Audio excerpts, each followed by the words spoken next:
So this is 10 pounds.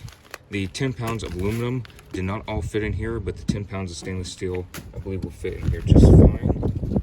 I'm going to open this up now.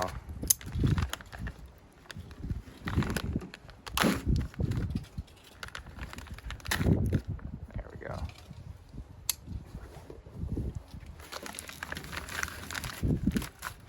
And reason being, some folks may not quite understand why 10 pounds of this is not going to fit in here, whereas 10 pounds of this should fit in here. That's because this is stainless steel, which is heavier than aluminum. I just want to throw that out there for any of those that are getting into welding and may not know the differential of weights. So this is approximately a third of what was in that container, that box, whereas this is the entirety of this 10-pound box. This is the ER 316/316L stainless steel TIG wire, or TIG rod, however you want to put it. That's what the ER stands for, electrode rod, and for TIG. And so this is the ER 4043 aluminum 3/32, and this right here is the 1/16. So you all will notice a little bit of a difference in size. So just wanted to have that out there.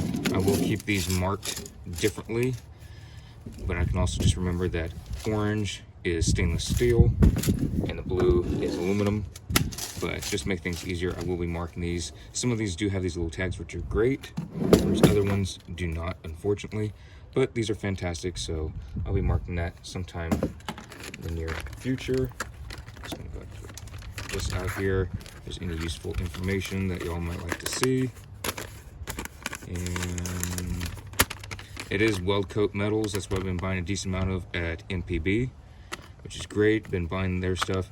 I do like Lincoln stuff as well, so there will be some Lincoln stuff coming up soon.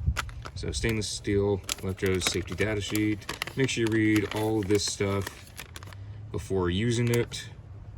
And yeah, make sure you follow all safety protocols whenever you're welding or doing anything fabrication related. So I'm gonna have these in the rig.